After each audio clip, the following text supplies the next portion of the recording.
Hello बच्चों, कक्षा 12वीं विषय हमारा यहाँ पर है भूगोल। दोस्तों आज आपको इस वीडियो के माध्यम से आपकी त्रैमासिक परीक्षा का संपूर्ण हल मिलने वाला है। दोस्तों फिर चाहे आपके ऑब्जेक्टिव टाइप के क्वेश्चन हो या आपका पूरे पेपर का हल, तो आपको यहाँ पर सभी क्वेश्चनों के आंसर मिलने वाले हैं। दोस्तों यकीन मानिए, यदि आप इन क्वेश्चनों को तैयार नहीं करते हैं तो कल आप बहुत पछताने वाले हैं, क्योंकि ये सभी क्वेश्चन ही आपके पेपर में आने वाले हैं और इतनी अच्छी क्वालिटी में पूरे YouTube पर आपको कहीं भी वीडियो नहीं मिलने वाली। दोस्तों इन्हें स्पेशल तैयार किया गया है, तो आप शुरू से लेकर अंत तक हमारे साथ बने रहिए। आपके भूगोल सब्जेक्ट की संपूर्ण तैयारी इस वीडियो के माध्यम से कंप्लीट हो जाएगी। तो पहला क्वेश्चन यहाँ पर लिखा हुआ है सही विकल्प। सबसे पहले हम सही विकल्पों को सॉल्व करेंगे, उसके बाद बाकी के प्रश्नों को देखेंगे। यहाँ पर लिखा हुआ है मानव भूगोल का जनक किसे कहा जाता है। तो दोस्तों जो रेड जेल है इन्हें मानव भूगोल का जनक कहा जाता है। आप अच्छे से इन्हें याद रख लेंगे। जनक यहाँ पर कौन है?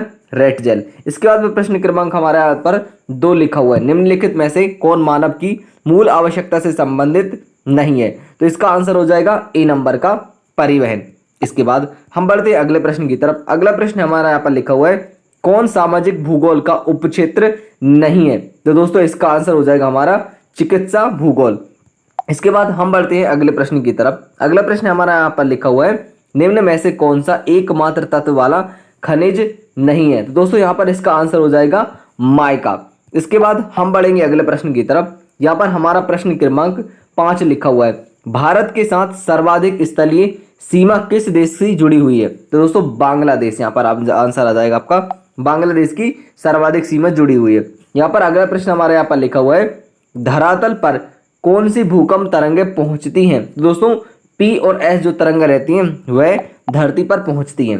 इसके बाद प्रश्न क्रमांक हमारा यहाँ पर 7वां सही विकल्प लिखा हुआ है निम्नलिखित में से कौन सा विश्वकलिक संश्लेषण करता है। तो दोस्तों यहाँ पर इसका आंसर हो जाएगा आपका समाज शास्त्र। इसके बाद हम बढ़ेंगे अगले प्रश्न की तरफ। अगला प्रश्न है हमारा यहाँ पर प्रश्न क्रमांक 2 जो कि रिक्त स्थान है।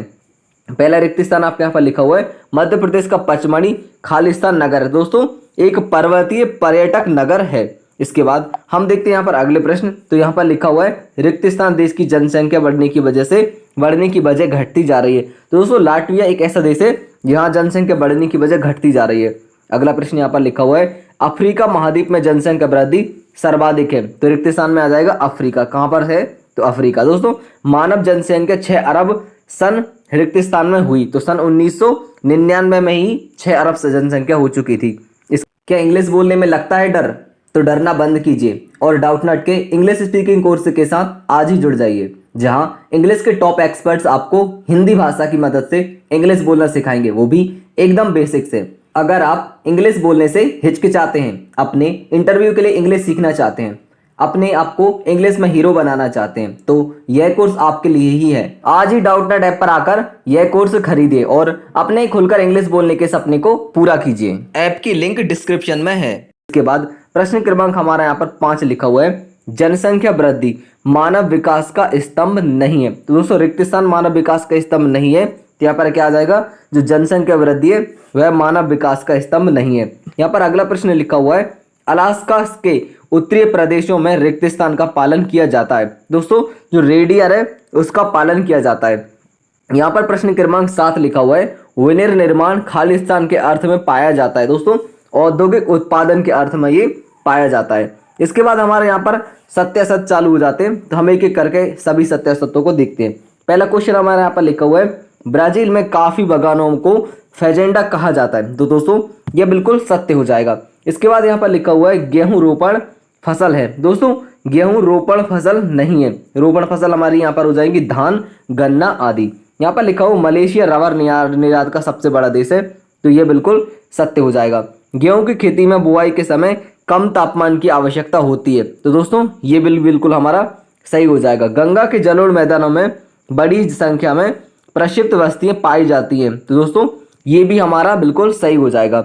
मानव विकास सूचकांक में भारत का 10वां स्थान है। दोस्तों आप इसको याद रख लेंगे, ये 10वां स्थान नहीं है। आप इन सही विकल्पों को यहीं से कंप्लीट कर लेंगे, क्योंकि ये आपने सही विकल्प देखे हैं, यही सभी आपके पेपर में आने वाले हैं।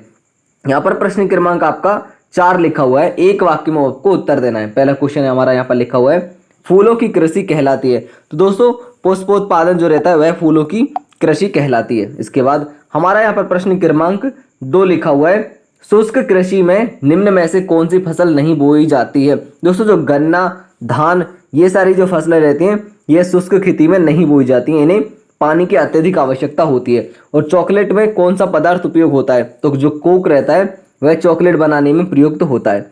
इसके बाद हमारा यहाँ पर प्रश्न क्रमांक 4 लिखा हुआ है, मानव विकास का मूलभूत क्षेत्र है। दोस्तों स्वास्थ्य, संसाधन, शिक्षा आदि ये सभी मानव के मूलभूत क्षेत्र हैं। यहाँ पर प्रश्न क्रमांक हमारा 5 लिखा हुआ है, जनसंख्या परिवर्तन के 3 मुख्य कारक हैं। तो दोस्तों मुख्य कारक कौन कौन से हो जाएंगे हमारे यहाँ पर?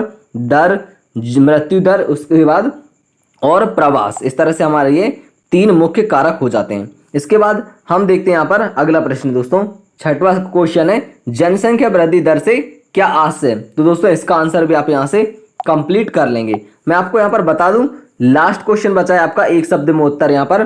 तो जनसंख्या प्रदर्शित करने वाला आयु लिंग पिरामिड किस आकार का होता है? तो दोस्तों जो लिंग पिरामिड आकार होता है वह घंटी के आकार का होता है। इसके बाद हम बढ़ेंगे आपके जो 2 नंबर की क्वेश्चन है उनकी तरफ। व्यवहारवादी विचारधारा को आपको यहाँ पर समझाना होगा। इसका आंसर लिखा हुआ है, व्यवहारवाद एक ऐसा प्रयत्न है जो राजनीति विज्ञान के अनुभविक। आप इस आंसर को यहाँ से स्क्रीनशॉट ले लेंगे या फिर इसको वीडियो रोककर यहीं से आप कंप्लीट कर लेंगे। इसके बाद यदि आप इसे कॉपी में लिखना चाहें तो वीडियो रोक कर भी लिख सकते हैं। अगला प्रश्न हमारा यहाँ पर हो जाएगा, स्मार्ट सिटी मिशन क्या है? तो उसका भी सॉल्यूशन आपको यहाँ पर पूरा दिखाई दे रहा है। आप इसका स्क्रीनशॉट ले लेंगे या फिर इसको नोट कर लेंगे। दोस्तों आपके पिछले पेपर में 23 क्वेश्चन आए थे, तो सिमिलर आपको इसमें भी देखने को मिलेगा। हम यहाँ पर आपके सभी क्वेश्चनों के आंसर देने वाले हैं।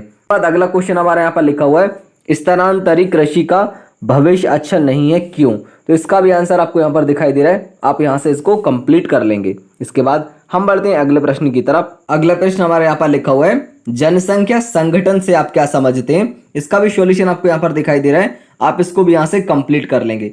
इसके बाद दोस्तों अगला प्रश्न हम देखते हैं, यहाँ पर लिखा हुआ है, प्रवास को प्रभावित करने वाले कारकों को आपको उल्लेख करना होगा। तो पहला कारक आपको यहाँ पर दिखाई दे रहा है प्रतिकर्ष, इसको नोट कर लेंगे। इसके बाद अगला कारक हमारा यहाँ पर लिखा हुआ है अपकर्ष। यहाँ से आपका ये कंप्लीट हो जाता है। प्रश्न क्रमांक हम यहाँ पर 3 को देखते हैं, लिखा हुआ है, प्रवास के अपकर्ष व प्रतिकर्ष कारक से आप क्या समझते हैं? स्पष्ट कीजिए। तो आपको यहाँ पर भी इनके आंसर दिखाई दे रहे हैं, आप इनको यहाँ से कंप्लीट कर लेंगे। अगला प्रश्न हमारा यहाँ पर लिखा हुआ है, भौम जल के वितरण को प्रभावित करने वाले कारकों को समझाइए। तो आप इनके फटाफट से स्क्रीनशॉट लेते हुए चलेंगे। मैं आपको स्क्रॉल कर करके इनको दिखा देता हूं। अगला प्रश्न हमारे यहाँ पर लिखा हुआ दिखाई दे रहा है आपको, एक आदर्श मध्य के आवश्यक तत्व समझाइए। दोस्तों आप इनके नंबरिंग पर नहीं जाएंगे। जब ये सॉल्यूशन तैयार किए गए थे तो वहां पर ये मिसप्रिंट हो चुके हैं। इनके सिर्फ आंसर क्वेश्चन देखेंगे आप। यहाँ पर अगला प्रश्न लिखा हुआ है, वृद्धि और विकास से आपका क्या तात्पर्य है? आपको इनमें डिफरेंस भी समझाना होगा। तो आप यहाँ से इसको कंप्लीट कर लेंगे। ये आपको इनमें अंतर भी दिखाई दे रहे हैं, आप यहाँ से इन अंतर को भी लिख लेंगे। इसके बाद हम बढ़ते हैं अगले प्रश्न की तरफ। अगला प्रश्न हमारा यहाँ पर लिखा हुआ है, खनन क्या है? तो खनन का पूरा वर्णन आपको दिखाई दे रहा है, आप यहाँ से इसको भी नोट कर लेंगे। इसके बाद दोस्तों यहाँ पर आपको 2 पॉइंट्स दिए गए, दोनों को आप यहाँ से पहले ऊपर का देख लेंगे, फिर इसके बाद यहाँ से आपका कंप्लीट हो जाता है। इसके बाद हम देखते हैं अगला प्रश्न। तो अगला प्रश्न हमारे यहाँ पर लिखा हुआ है, उद्योगों की अपस्थिति को प्रभावित करने वाले कारकों का आपको वर्णन करना होगा। बाजार, परिवहन एवं संचार सुविधा। यहाँ पर आपको ये आंसर कंप्लीट दिखाई दे रहा है, यहाँ से आप इसे कंप्लीट कर लेंगे। इसके बाद यहाँ पर प्रश्न क्रमांक 9 हमारा लिखा दिखाई दे रहा है आपको, भारत के आर्थिक विकास में सड़कों की क्या भूमिका थी? वर्णन कीजिए। तो इसका भी सॉल्यूशन आपको यहाँ पर दिखाई दे रहा है, आप इसे यहाँ से कंप्लीट कर लेंगे। इसके बाद हम बढ़ते हैं अगले प्रश्न की तरफ। अगला प्रश्न हमारे यहाँ पर प्रश्न क्रमांक 10 लिखा हुआ है, जल संभर प्रबंधन से क्या समझते हैं आप? उसके उद्देश्यों का आपको यहाँ पर वर्णन करना होगा। तो आप यहाँ से इन्हें कंप्लीट कर लेंगे। यहाँ पर आपके 5 पॉइंट कंप्लीट हो जाते हैं। दोस्तों मैं बता दूं, आपका यहाँ पर पूरा पेपर कंप्लीट हो चुका है। यदि आप चैनल पर पहली बार आए हैं तो चैनल को जरूर सब्सक्राइब कर लें, क्योंकि आपके जो बाकी के पेपर बचे हैं उन सभी का भी सॉल्यूशन हम आपको उपलब्ध कराने वाले हैं। तो उन सभी वीडियोज़ को देखने के लिए आप चैनल को ज़रूर सब्सक्राइब कर लेंगे। आप सभी का वीडियो देखने के लिए बहुत बहुत धन्यवाद। Thank you.